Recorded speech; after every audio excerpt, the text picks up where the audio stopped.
Hi. അപ്പോൾ വീട്ടിൽ വെറുതെ ഇരിക്കുമ്പോൾ എന്തെങ്കിലുമൊക്കെ കഴിക്കാൻ തോന്നാറുണ്ട് എല്ലാവർക്കും. എനിക്കും അങ്ങനെയാണ് കേട്ടോ. എന്തെങ്കിലുമൊക്കെ കഴിച്ചുകൊണ്ടിരിക്കാൻ തോന്നും. പക്ഷേ സാധനം നോക്കുമ്പോൾ ഒന്നും ഉണ്ടാവില്ല കേട്ടോ.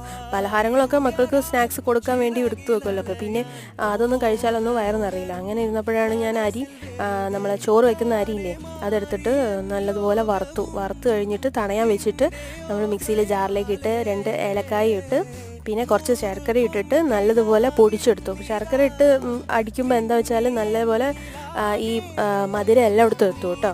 അങ്ങനെ പൊടിച്ചെടുത്ത് മാറ്റി വെക്കുക. അങ്ങനെ ബാക്കി മൊത്തം ഇങ്ങനെ ഇതേപോലെ പൊടിച്ചെടുക്കുക കേട്ടോ. കട്ടൻ ചായയുടെ കൂടെ നല്ലതാണ്. എനിക്കിഷ്ടം കട്ടൻ ചായ ഇതിലൊഴിച്ച് കഴിക്കാനാട്ടോ. അത് നല്ല ടേസ്റ്റാണ് കഴിക്കുമ്പോൾ. മക്കൾ വന്നാലും കൊടുക്കാൻ ഇഷ്ടമാണ്. അപ്പോൾ ഇതിൻ്റെ മണം അടിച്ചപ്പോഴത്തെ അമ്മ പായസം ഉണ്ടാക്കണമെന്നാണ് ചോദിച്ചത്. അങ്ങനെ അതിലേക്ക് തേങ്ങ കൂടെ ഇട്ട് മിക്സ് ചെയ്തിട്ട് കഴിക്കാം. അപ്പോൾ ഇത്രയേ ഉള്ളൂ ഇന്നത്തെ വീഡിയോ. എല്ലാവർക്കും ഇഷ്ടമായെങ്കിൽ ലൈക്ക് ചെയ്യണം, ഷെയർ ചെയ്യണം, സബ്സ്ക്രൈബ് ചെയ്യണം. ബൈ.